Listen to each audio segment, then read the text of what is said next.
Hello, my lovelies. What's up, overcomers? How you are doing today? I hope you're doing wonderfully well. So once again, I want to welcome you all to Overcomers Connect with AB and Beck. So today we're going to be talking about the phenomenal shame. Okay, and therefore I have titled to this topic as Flip the Shame. So we're going to shame the shamer, and I'm just going to talk about this, in the African context, that silence culture. Okay, silence culture in African communities. So fellows, shame or the cause of it is the last thing people want to talk about,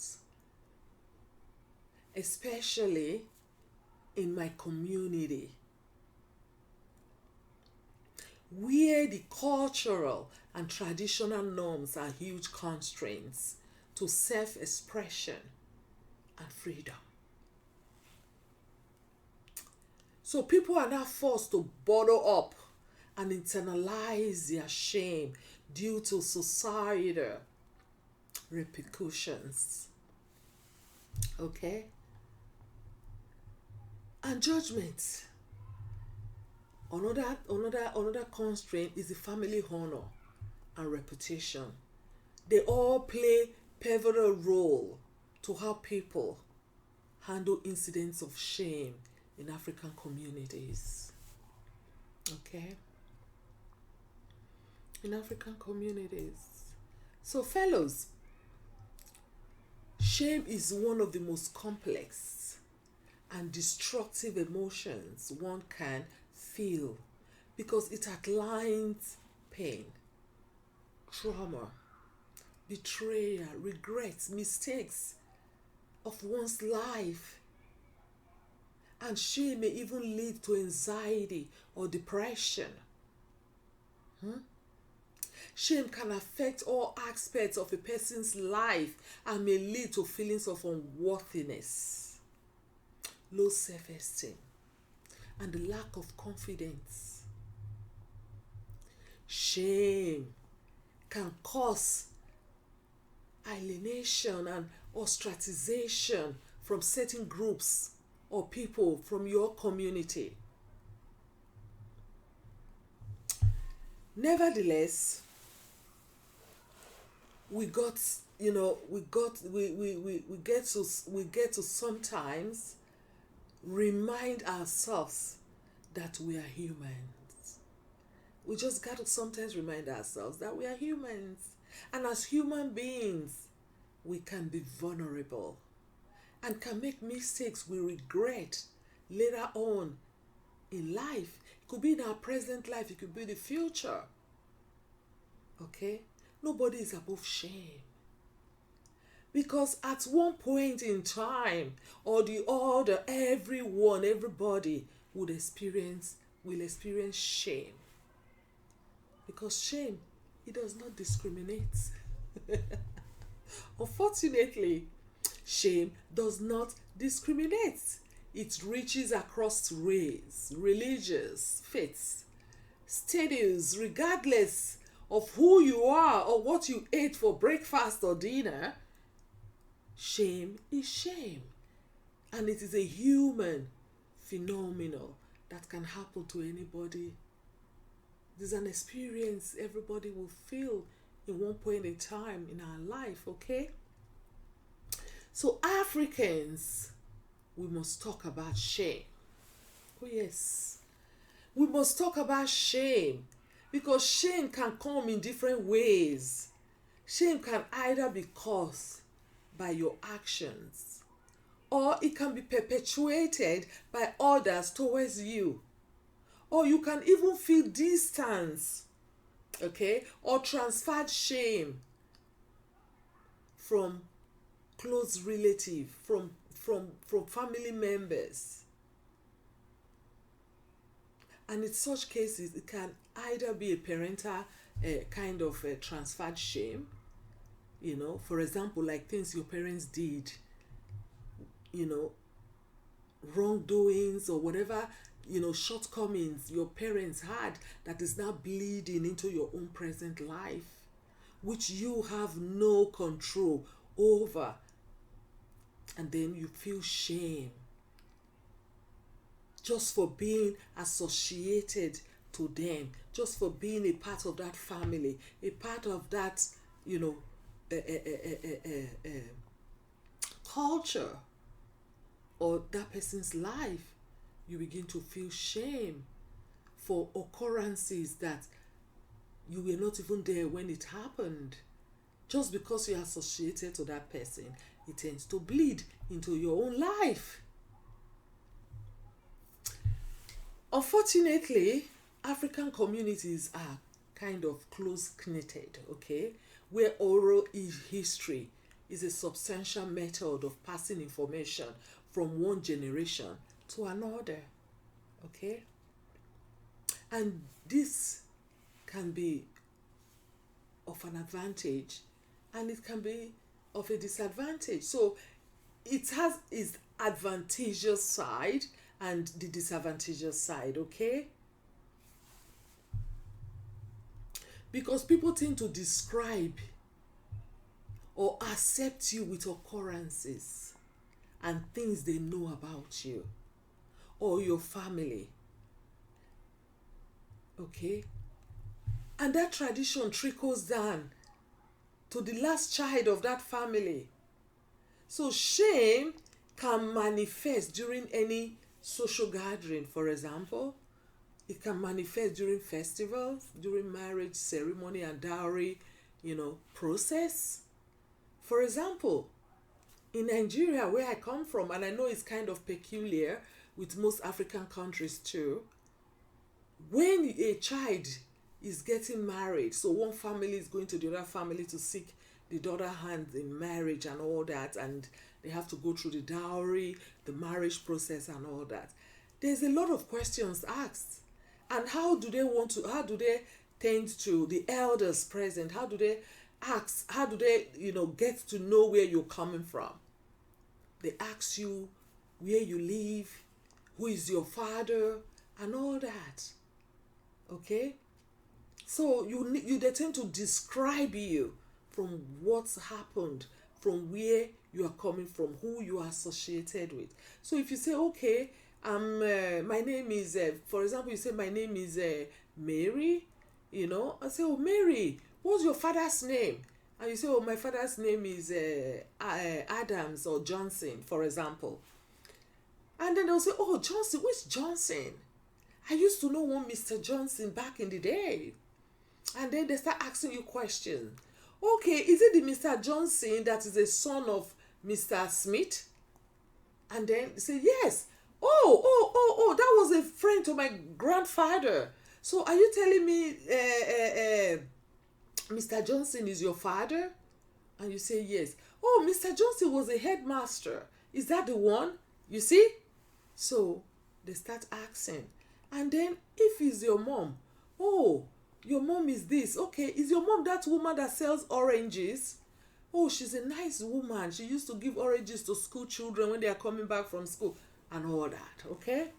So right there, if there is a history, if there is something they know about your parents, either your dad, either your mother, either your uncles, family, relatives, that's where they decide. They can say, no, that family, there's a lot of thieves there.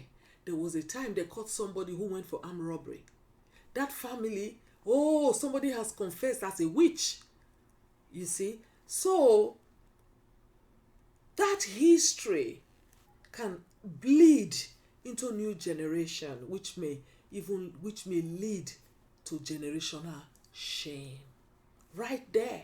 So if that history, the history you have, the family history and background, if it's a good one, right there you're good to go. But if it's not, we've seen in ceremonial occasions where People get up and say, no, no, no, no, no, no, my son cannot marry from that family, or my daughter is not going to go into this family. I'm done. I don't care what we have spent for the marriage preparation, but it's over because of what is associated with that family that is now bleeding into your own present life, even though you were not the cause of that. So that is a transferred shame and generational shame. Okay, so like I said, due to the African system, the African belief system, people tend to live in silence and feeling reluctant to share the experiences of pain, of trauma, of shame. There's a high level of secrecy that leads to internalized shame and mental health conditions associated with the consequences of harboring shame all lifelong. Okay? So, my lovelies, shame is not something to harbor or carry as a burden all your life. No. You got to flip the shame to put a stop to it. You got to relieve yourself of the pain by speaking up and sharing your story. And even the precipitator of that shame, if it was done by someone else to you.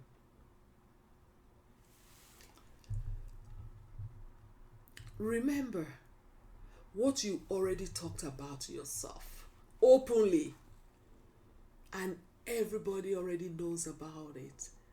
People cannot shame you with that. Okay? So it's time to shame the shamer. Yes, folks.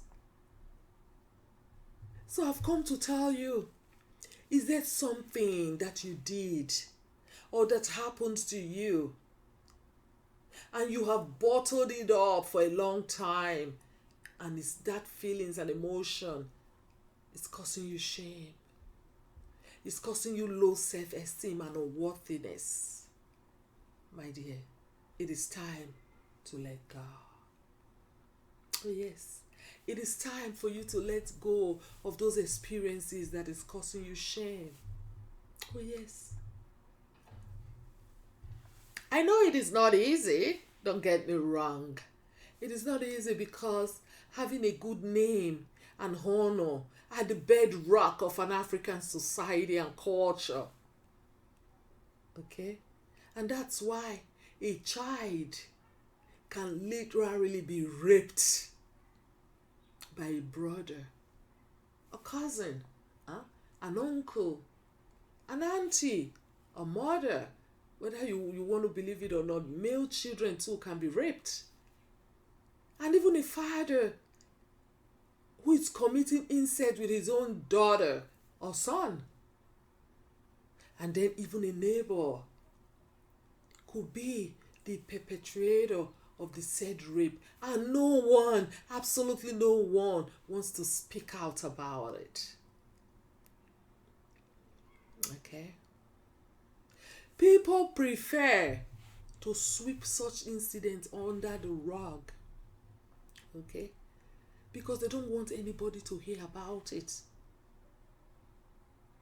They go as far as silencing the victim to oblivion, if necessary, by threatening and even blaming them for the situation. Okay?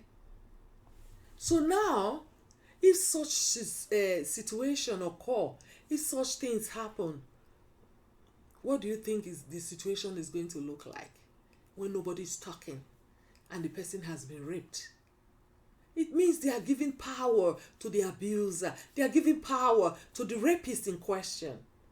So the abuser will end up raping all the girls in that environment and neighborhood for years, and no one will know about it.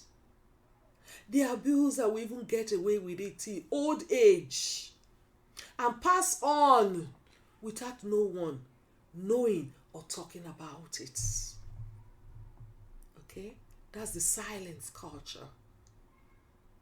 And all this will be going on while the victims are left to bear the hurt. They are left to bear the pain, the trauma resulting to shame and self-unworthiness. You see, fellas, if someone has spoken out for the first time when the rape occurred, there would have been some precautionary measures, mechanism put in place to make sure every other woman or male child in that environment, in that neighborhood, does not go through that same situation. But behold, that silent culture, like I said before, and the shame phenomenal in the African culture hinders people from openly talking about situations like that. Therefore, everyone is silent, and the problem lingers on for God knows how long. My lovelies, another major cause of shame in the African context is poverty. Yes, poverty. Poverty is a common reason why people are treated lesser than a human being, and therefore relegated to a nobody in the society. Being impoverished can be mentally and emotionally draining, especially when you live in a society where money is the only language people understand and respect, where common sense and hard work is not respected or appreciated, and where you are a nobody if your financial achievement is not blatant for people to see, it's not conspicuous for them to see and evaluate you, to know where to place you, how to treat you, how to associate with you, or whether to even associate with you or not. So poverty is a big one. It can cause shame.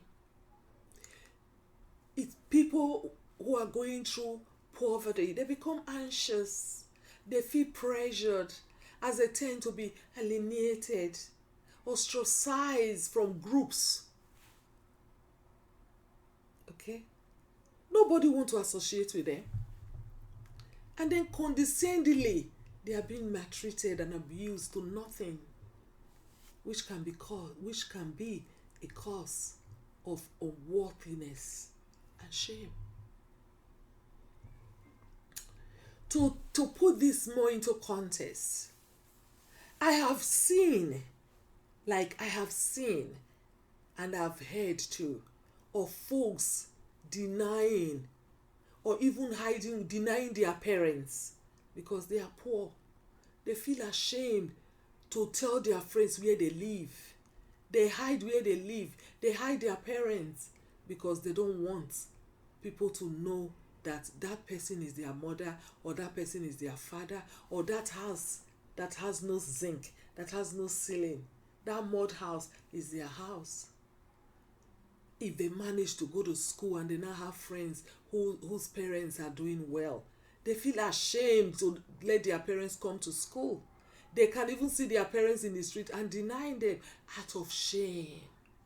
So poverty is a big one that can cause shame in the African community. Okay. Another common cause of shame in an African context is the cultural and traditional expectations put on women. Oh yes, fellows. It's the traditional and cultural expectations put upon women to be monogamous. So anything apart from a woman being monogamous, my dear, you are seen as a promiscuous woman. It's promiscuity straight when you are not monogamous. That's how they rate you. Okay? So they say, no, this is an anyhow woman. Everybody knows her. So, yeah, they put that tag on you. And it is even more severe, more serious for a woman who has been in the sex trade business, or a woman who have worked as a sex worker before, may also face chronic shame and low self-esteem, because such women, they are continuously being insulted and abused. They are continuously being insulted with their past life, even if that woman has made a life for herself, even if that woman have moved on with her life. The society will not let her see herself like what she is in her present. They will always dig her past. And that makes such women, they continue to harbor that shame in their hearts. They continue to carry that shame on their shoulders. They internalize that shame inside of them everywhere they go. And some may lack the power to go over it. Okay? To move on from that experience, because of the society. They remind you of who you are. They don't appreciate that, okay, yesterday this person was poor, but today this person did right for himself or for herself. No, they still want to see you with your past life. Whatever a woman has done before in her life, they don't tend to say, okay, thank goodness she's like this now, and then just respect them for what they are now. No, they still want to insult them with the life they have lived before. And such experiences causes internalized shame. It causes low self-esteem. Okay? So yeah, so folks, and then, is your shame from everyday life mistakes? Or another common thing I'm hearing again now, I have seen for some time, is shame of becoming a sole support mother, aka single mother. You know what they say, single mothers, sole support parents. Because in the African context, in the African tradition or culture, marriage is an achievement and a must for women till now. When you attain certain age, you are not married, it becomes problematic to your family and people around you. They begin to question, why are you not married? And they see you lesser, that you are nobody, you've not achieved anything. So marriage is an achievement in the African society. So if you're not married, you've not achieved anything, and you're not dignified to speak up as a woman. So such a component, such things will lead to people feeling internalized shame, carrying shame in their shoulders. Even women who have been married, who are partnered for a while, they've not been able to get pregnant, they've not been blessed with the fruit of the womb to have their own babies. People still question, and that could be a cause of shame. So there are just a lot of things that can cause shame in people's life. Especially, again, I'm bringing it back to the African context. And then, my lovelies, is your shame about certain things, actions you've taken in your life? Or just other happenings and many other life experiences that is now causing you shame?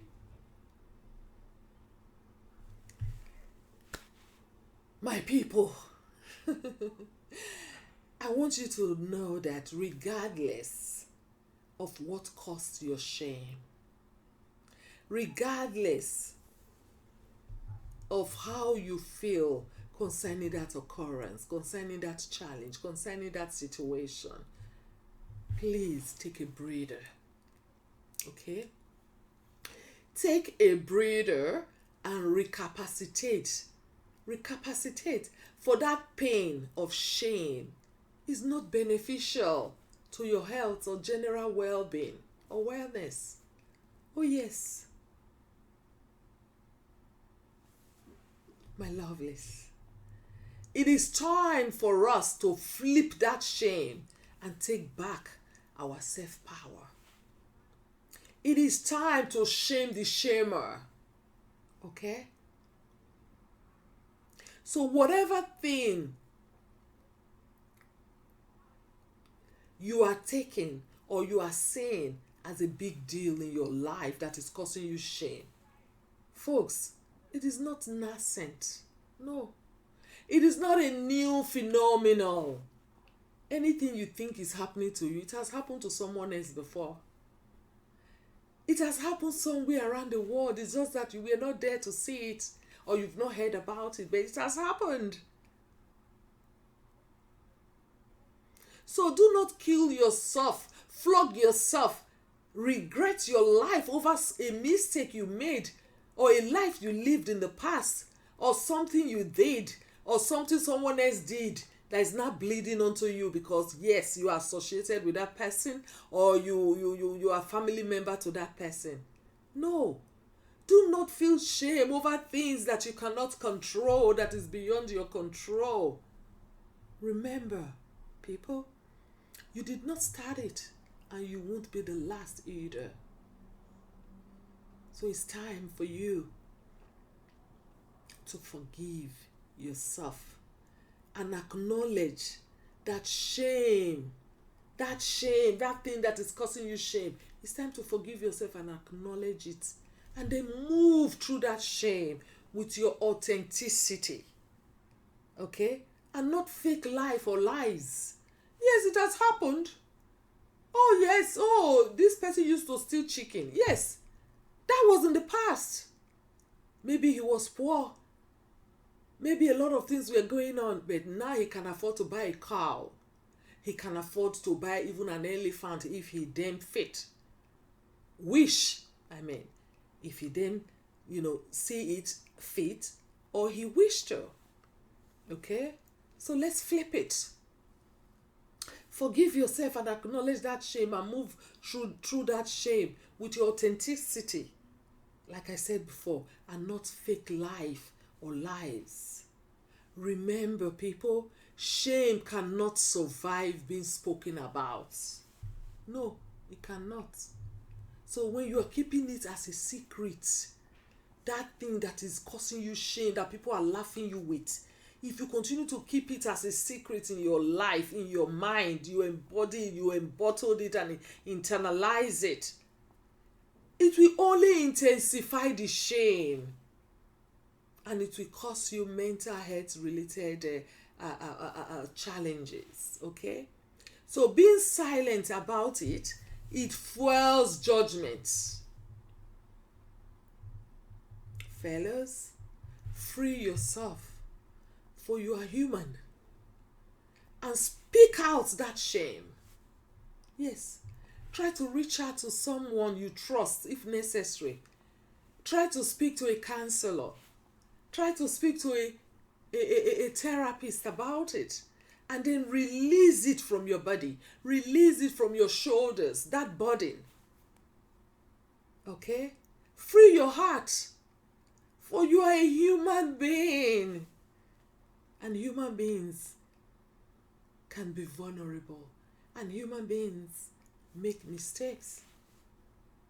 So do not flog yourself, beat yourself, or begin to have self-unworthiness, low self-esteem, and all that because of something you couldn't control, because of something that was beyond your power.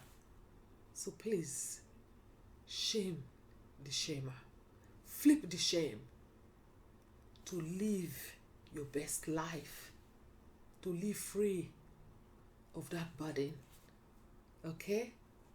Freedom is your right. Thank you, fellas. I hope you've been able to learn one or two things from today's topic. Okay? Please kindly follow me if you've not followed me, and subscribe, share my video. Thank you so much. And then always remember to be kind to yourself and to be kind to others. God bless you all. Bye-bye.